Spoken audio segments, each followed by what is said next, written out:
Hello dear, कैसे हो आप सब। आई होप आप सब अच्छे होंगे, स्वस्थ होंगे, मस्त होंगे और अपनी अपनी लाइफ को एंजॉय कर रहे होंगे। तो आज की रीडिंग बहुत ही ज़्यादा इम्पोर्टेंट होने वाली है। एंड तक बने रहिए मेरे वीडियो के साथ। आज हम बहुत ही ज़्यादा खास रीडिंग करने वाले हैं। आज हम आपको बताने वाले हैं कि आखिर आपका जन्म किस लिए हुआ है। तो आपको स्क्रीन पर दो फोटोज़ नज़र आ रही होंगी। आपको एक फ़ोटो सिलेक्ट करना है।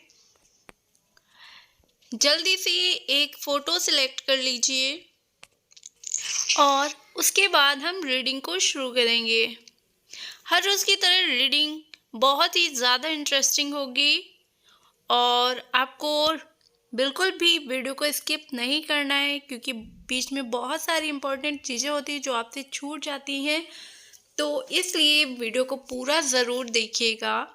जितनी चीज़ें रेजोनेट हो उतना ही लीजिएगा, बाकी जाने दीजिएगा, क्योंकि ये एक जनरल रीडिंग है। हो सकता है सारी चीज़ें, सारी बातें आपसे रेजोनेट ना हो, तो इसलिए मैं आपसे रिक्वेस्ट करती हूँ कि रीडिंग को बिल्कुल ही ओपन माइंडेड होकर देखिएगा। जितनी चीज़ें रेजोनेट हो उतना ही लीजिएगा, बाकी जाने दीजिएगा। तो जल्दी से एक फ़ोटोज़ को सिलेक्ट कर लीजिए और जल्दी से एक पाल को सिलेक्ट करना है। फिर मैं रीडिंग को शुरू करती हूँ। आशा करती हूँ कि आपने अब तक एक नंबर सिलेक्ट कर लिया होगा, एक फ़ोटो सिलेक्ट कर ली होगी।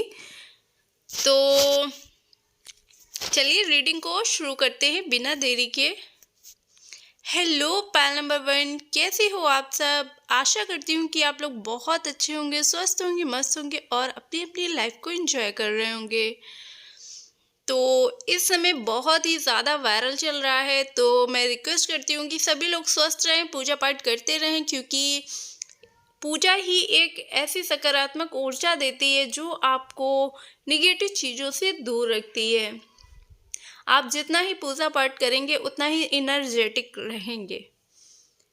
मेडिटेशन से भी बहुत ही ज़्यादा पावर मिलता है। तो मैं सबसे यही रिक्वेस्ट करूँगी कि ये सारी चीज़ें आप अपनी लाइफ में ज़रूर ऐड करें, क्योंकि ये एक नेचर पावर होता है जो कि बहुत ही ज़्यादा पावरफुल होता है। तो यहाँ पर मुझे बहुत सारे लोग दिखाई पड़ रहे हैं जो कि अपना दिल थाम कर बैठे हैं ये जानने के लिए कि आखिर उनका जन्म किस लिए हुआ है। तो ये एक साधारण सी बात है कि आप लोग जैसा सोचते हैं वैसा कुछ भी नहीं है। हाँ, आप लोग बहुत ही ज़्यादा सरप्राइज हो रहे होंगे कि मैं क्या बोल रही हूँ, लेकिन ये बात डेफिनेटली सही है, क्योंकि आप जैसा सोचते हैं कि आपका जन्म किस लिए हुआ है, क्या कारण है, और आप उसके बारे में कुछ जानना ही नहीं चाहते हैं, क्योंकि आप कुछ जानना चाहते ही नहीं हैं। बस लाइफ जैसी चल रही है वैसे ही चलने दे रहे हैं और आपका अहम क्या है ये ही नहीं जानना चाहते हैं। तो आपकी लाइफ जो है आपको कभी कभी बहुत ही ज़्यादा बोरिंग लगती है। तो सबसे पहली बात तो पैल नंबर 1, आपको अपना एम पता होना चाहिए, क्योंकि जब तक हमें हमारा एम निश्चित नहीं होता है तब तक हम कुछ भी काम नहीं कर पाते हैं। इसीलिए सबसे पहले हमें अपना एम निश्चित करना चाहिए। जैसे कि यहाँ पर बहुत से लोग मुझे नज़र आ रहे हैं कि वो कुछ सोचते नहीं हैं काम के बारे में, बस करना शुरू कर देते हैं, लेकिन जो उनका एंड अप होता है वो अच्छा नहीं होता है। जैसे कि उनका जो एंड अप होता है वो सक्सेसफुल नहीं हो पाता है, फिर वो बहुत ज़्यादा स्ट्रेस लेते हैं, बहुत ज़्यादा टेंशन लेते हैं, क्योंकि उन्हें सफलता नहीं मिल पाती है। तो इसमें क्या है, सबसे पहले आपको अपना एम निश्चित करना चाहिए। ईश्वर ने आपको जन्म दिया है तो कुछ ऐसा करके जाइए, कुछ ऐसा करिए जिससे कि आपका नाम रोशन हो और आप अध्यात्म की ओर ही चले। अध्यात्म की राह पर चलने की जो सलाह देते हैं, वो जो प्रेरणा देते हैं वो ईश्वर ही हैं। अगर आप अध्यात्म की ओर बढ़ रहे हैं और उसकी ओर बढ़ने के लिए प्रेरित हो रहे हैं, तो ये सब ईश्वर की ही मर्जी है और उन्हीं की मर्जी से सब कुछ हो रहा है। तो आपको अपने एम के लिए बहुत ही ज़्यादा दृढ़ निश्चित होना चाहिए। पायल नंबर 1 में जो भी मुझे लोग नज़र आ रहे हैं वो अपने एम के लिए दृढ़ निश्चित नहीं हैं, उसके लिए बिल्कुल भी सावधान नहीं है। आपको बहुत ज़्यादा स्ट्रेस लेना चाहिए, बहुत ज़्यादा, मतलब कहने का मतलब ये है कि एक निश्चित काम कर लेना चाहिए, एक निश्चितता होनी।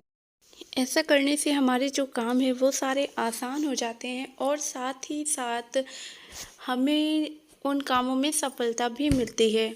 जब हम सक्सेस होते हैं तो काम को करने में बहुत ज़्यादा प्रसन्नता मिलती है। तो यहाँ पर ये सारी चीज़ें मुझे बहुत ज़्यादा नज़र आ रही हैं, जैसे कि आप कोई भी काम करते हैं उसका एंड अप नहीं अच्छा होता है तो आप बहुत ज़्यादा दुखी हो जाते हैं, बहुत ज़्यादा सैड हो जाते हैं और आपको ऐसा लगता है कि आप इस धरती पर बोझ हैं या फिर आपका जो जन्म हुआ है बिल्कुल बेकार हो गया है और आप खुद को बिल्कुल फालतू सा समझने लगते हैं। तो ये सारी चीज़ें आपके साथ यहाँ पर बहुत ज़्यादा नज़र आ रही हैं, ठीक है। तो आपको ज़्यादा इस अपने आप को ब्लेम नहीं करना है, क्योंकि खुद को ब्लेम करने से आपका जो मन है वो आप डीमोटिवेट हो जाते हैं। कहने का मतलब मेरा ये है, जितना ही आप खुद को ब्लेम करेंगे उतना ही आप डीमोटिवेट हो जाएंगे, जिससे कि आपको आगे बढ़ने में बहुत ज़्यादा प्रॉब्लम्स होगी।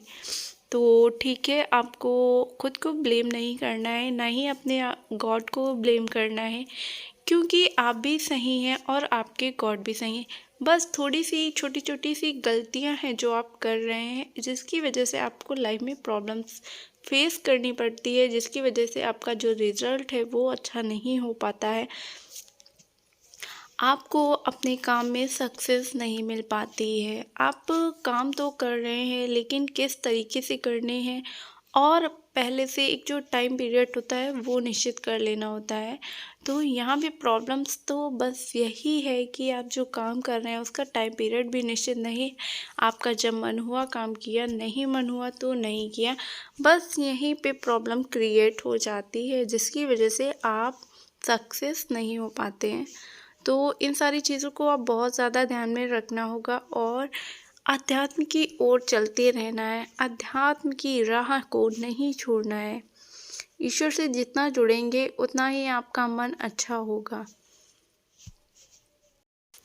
बहुत बार आपने ऐसा फील किया होगा, ये बहुत ही अक्सर ऐसा होता है, जो कि अध्यात्म की राह से जुड़े हुए हैं, ईश्वर से जुड़े हुए हैं, जिनके पास नेचर पावर है, जिन्हें ईश्वर से कनेक्टिविटी होती है, जो ईश्वर से कनेक्ट होते हैं, उन्हें एक बहुत ही एनर्जेटिक पावर मिलता है, जो कि उन्हें मोटिवेट करता है, साथ में उनकी सारी प्रॉब्लम्स को फेस करने के लिए पावर देता है, एनर्जी देता है।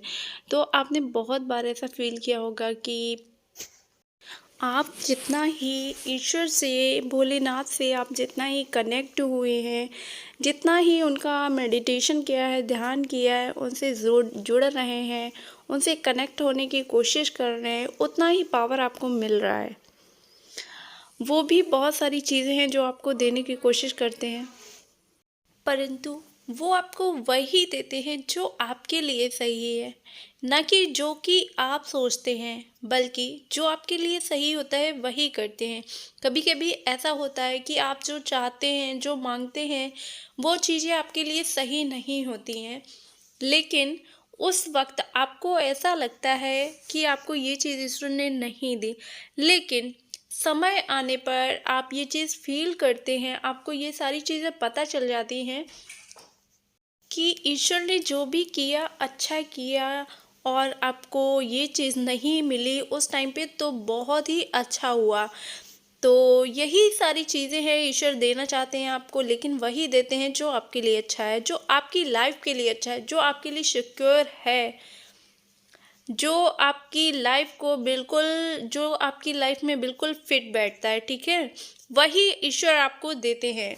तो यहाँ पर अगर आप ईश्वर से नाराज़ हो रहे हैं या फिर उन पे गुस्सा कर रहे हैं, तो ये बिल्कुल ही गलत चीज़ है, क्योंकि वो सब कुछ देते हैं, बट आपके अकॉर्डिंग नहीं, अपने अकॉर्डिंग। आप जो मांगते हैं आपको मिलता है, जो आपके लिए सही होता है वही मिलता है। कभी कभी ऐसा होता है कि आप इतनी ज़्यादा मन्नत मान लेते हैं किसी चीज़ के लिए कि ईश्वर को मजबूर होकर वो चीज़ करनी पड़ती है, लेकिन आपको आगे उसके निगेटिव परिणाम्स मिलते हैं। आपको उसके आगे ऐसा लगता है कि ये चीज़ मुझे लाइफ में मैंने करके बहुत ही गलत किया है। तो ये चीज़ यहाँ पर है। कभी भी ईश्वर को ब्लेम मत कीजिए, क्योंकि वो कभी भी गलत नहीं करते किसी के साथ भी। उनका जो इंसाफ है वो सबके साथ बराबर होता है, किसी के साथ कम या ज़्यादा नहीं होता है। जितना आप उनसे प्रेम करते हैं उससे कई गुना ज़्यादा वो आपसे प्रेम करते हैं। तो डोंट ब्लेम गॉड। गॉड बहुत ही ज़्यादा पावरफुल और बहुत ही ज़्यादा करुणामयी है। बहुत ही करुण हृदय है उनका, जितना करुण हृदय आप देख भी नहीं सकते। तो कैसे कोई उन्हें ब्लेम कर सकता है? यहाँ पर ये चीज़ मैंने महसूस की है, मैंने खुद फील की है, इसलिए मैं आप लोगों से ये बात शेयर कर रही हूँ। नहीं तो इतनी खास चीज़ कभी कोई शेयर नहीं करता है। तो पाल नंबर 1 के लिए इतना ही। चलते हैं नेक्स्ट रीडिंग के साथ। तो जिन्होंने पाल नंबर 2, जिन्होंने सेकंड पिक्चर को सिलेक्ट किया है, उनके लिए रीडिंग क्या कहती है, चलिए जानते हैं। वीडियो काफ़ी लंबा हो जाए इससे पहले ही हम वीडियो को पाल नंबर 2 की रीडिंग को शुरू कर लेते हैं। तो हेलो पाल नंबर 2, कैसे हो आप सब? आशा करती हूँ कि आप लोग अच्छे होंगे, स्वस्थ होंगे, मस्त होंगे और अपनी अपनी लाइफ को एंजॉय कर रहे होंगे।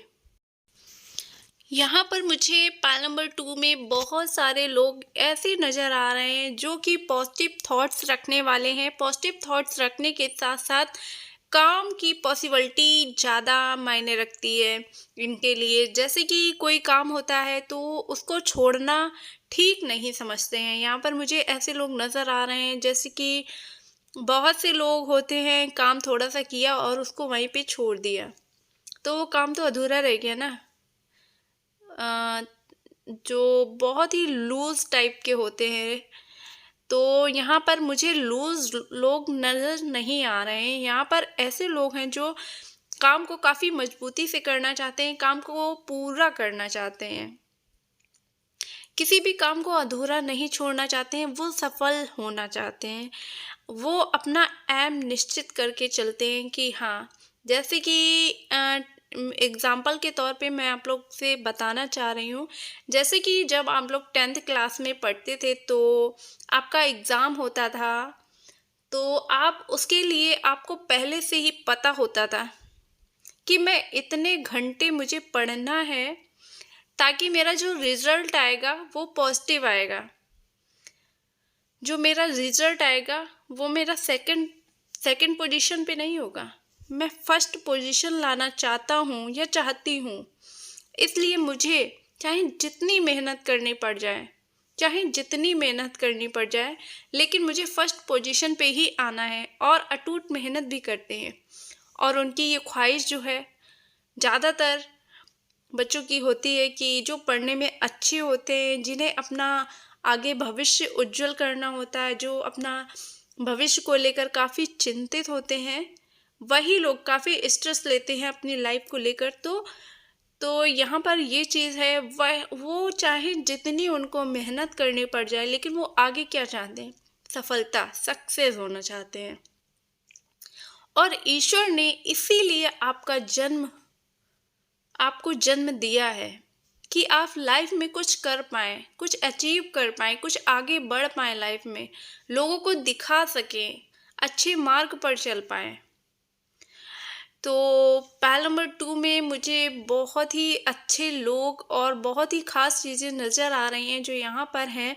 जैसे कि पाल नंबर 2 में जो हैं लोग हैं, वो अपनी लाइफ को लेकर, अपने फ्यूचर को लेकर काफ़ी ज़्यादा स्ट्रेस लेते हैं, काफ़ी ज़्यादा टेंशन लेते हैं और काफ़ी मेहनत भी करते हैं सक्सेस पाने के लिए। और ऐसा नहीं है, वो आध्यात्म के मार्ग पर भी चल रहे हैं, ईश्वर पर बिलीव भी कर रहे हैं। उनके आगे जो अपनी इच्छा है वो भी रखते हैं, शर्तें रखते हैं। जैसे कि हम लोग होते हैं, ईश्वर से प्रार्थना करते हैं कि हे ईश्वर, मेरा ये काम हो जाए, मैं ये पूजा करूँगा, व्रत रहूँगा, या मैं आपका उपवास करूँगा, मैं मंदिर जाऊँगा डेली, मंदिर जाऊँगी डेली, जो भी है। ऐसी ही सारी चीज़ें यहाँ पर मुझे बहुत ज़्यादा नज़र आ रही हैं, ठीक है? कि आप ईश्वर को भी मान रहे हैं, ईश्वर से आपका दिल लगा है बहुत ज़्यादा, उन पर बहुत ज़्यादा विश्वास भी करते हैं और आपके विश्वास की जीत हो रही है। जीत जब होती है ना, तभी तो विश्वास की डोर मजबूत होती है। जब ये जीत होगी तभी विश्वास की डोर भी मजबूत होगी। आप जितना ज़्यादा विश्वास करेंगी परमात्मा पर, किसी और पर, इस दुनिया के, इस संसार के किसी लोगों पर इतना विश्वास करने की ज़रूरत नहीं है, क्योंकि ऑलरेडी गॉड हैं बिलीव करने के लिए। और जो लोग ये गलती करते हैं, गॉड को छोड़कर अन्य किसी व्यक्ति पर बिलीव कर लेते हैं, वही लोग जीवन में धोखा खा जाते हैं। कई बार ऐसा आपके साथ हुआ होगा कि किसी पर आपने विश्वास किया और वहीं पर आपने धोखा खाया। और अगर धोखा खाने के बाद भी आपको ये चीज़ समझ नहीं आती है, तो आप बिल्कुल ही लाइफ में फेलियर हैं। ये चीज़ मैं 100% कहती हूँ, किसी को बुरा लगे या भला लगे उससे मुझे कोई भी प्रॉब्लम नहीं है, बट ये बात बिल्कुल ही सत्य है। जो लोग धोखा खाने के बाद भी फिर बार बार उसी चीज़ से धोखा खाते हैं ना, वो लाइफ में कभी कुछ नहीं कर सकते, लाइफ में आगे ही नहीं बढ़ सकते हैं।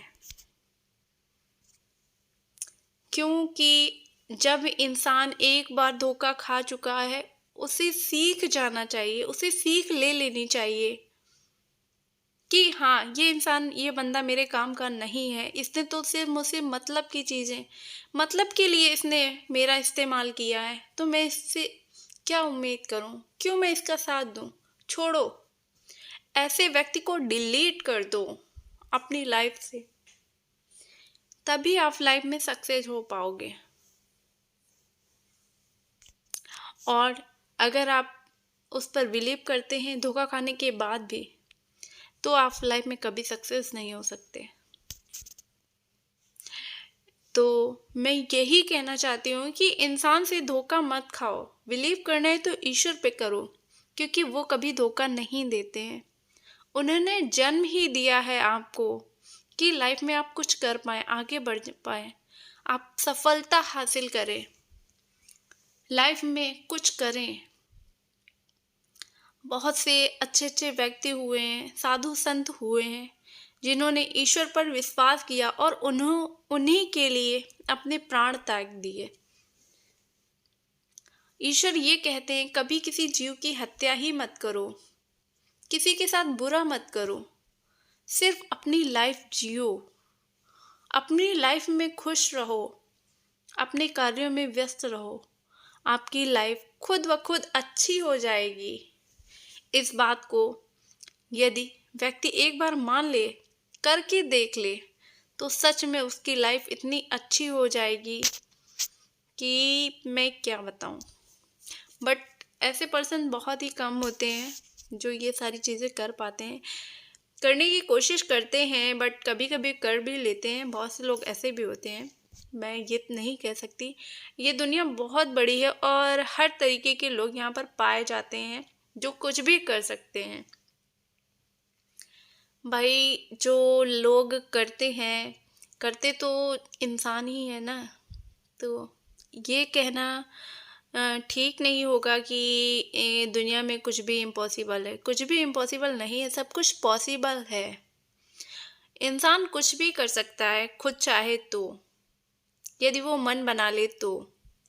तो यहाँ पर मुझे बहुत सारे ऐसे ही पॉजिटिव लोग नज़र आए हैं पाल नंबर 2 में, जिन्होंने अपने एम को इस तरह से देखा है कि मुझे किस तरह से काम करना है, कितनी मेहनत करनी है और मुझे ये चीज़ अचीव करनी है। जैसे होता है ना कि मुझे 10 मिनट में रोटी बना के खाना है, भूख लगी है, तो रोटी अपने आप नहीं बन जाएगी, उसको बनाने के लिए बहुत सारा जतन करना पड़ता है, आटा गूँथना पड़ता है, फिर रोटी बनानी पड़ती है।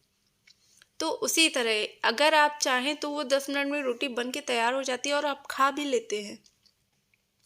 ठीक लाइफ में ऐसा ही होता है कि आप जब सोच लेते हैं कि मुझे आईएएस या पीसीएस बनना है, तो उसके लिए कितना भी स्ट्रगल क्यों ना करना पड़ जाए, आप करते हैं और आप अपनी मंजिल तक पहुंच ही जाते हैं। बस आपकी विश्वास की डोर मजबूत होनी चाहिए और निरंतरता होनी चाहिए। किसी भी कार्य को कंटिन्यू करना चाहिए, ये नहीं कि आज पढ़ा कल बंद कर दिया, सोच के कि आज थोड़ा ज़्यादा पढ़ लिया है, कल थोड़ा कम पढ़ लेंगे या कल छुट्टी ही कर देते हैं, पढ़ेंगे ही नहीं, पढ़ाई नहीं करेंगे, कुछ और काम कर लेते हैं, कल का फिर परसों कर लेते हैं। तो ऐसे मंजिल नहीं मिलती है। मंजिल को पाने के लिए बहुत ज़्यादा हार्ड वर्क करना पड़ता है, बहुत सारे स्ट्रगल करने पड़ते हैं, कंटिन्यू वर्क करना पड़ता है। एक जॉब की तरीके पहले एक जॉब की तरीके पढ़ाई करनी पड़ती है। जैसे आज 10 घंटे पढ़ लिया है, तो कल भी 10 घंटे ही पढ़ाई करनी है आपको, तभी आप आईएएस और पीसीएस बन पाएंगे, वरना नहीं। ये चीज़ तो आप बहुत अच्छे से जानते होंगे, सभी लोग जानते होंगे। तो यहाँ पर बहुत सारे ऐसे लोग दिखाई पड़ रहे हैं, मुझे नज़र आ रहे हैं, जिन्होंने ऐसा किया है और आज वो मज़े कर रहे हैं। अब दिवाली आ रही है, छुट्टी नहीं मिल रही है, लेकिन फिर भी वो खुश हैं। क्यों? उनकी लाइफ में कोई समस्या ही नहीं है, बिजी हैं वो, जो चाह रहे हैं वो हो रहा है। जॉब चाहते थे, जॉब मिल गई है, पेरेंट्स खुश, सब कुछ खुश, खुशी खुशी चल रहा है सब कुछ। तो यही सारी चीज़ें हैं यहाँ पर पैल नंबर 2 में, मुझे बहुत सारी चीज़ें अच्छी अच्छी सी नज़र आई हैं। तो आशा करती हूँ कि आपसे ये सारी चीज़ें रेजोनेट हुई हों। तो मुझे कमेंट करके ज़रूर बताइएगा कि कितनी चीज़ें आपसे रेजोनेट हुई हैं और कितनी चीज़ें आपसे रेजोनेट नहीं हुई हैं, क्योंकि एक जनरल रीडिंग है, हो सकता है सारी चीज़ें आपसे रेजोनेट ना हुई हों और ये भी हो सकता है कि सारी चीज़ें आपसे रेजोनेट हुई हों। तो आशा करती हूँ कि आपको हमारी रीडिंग पसंद आए। तो मिलते हैं नेक्स्ट वीडियो के साथ, तब तक के लिए हर हर महादेव, जय श्री राम, जय माता की।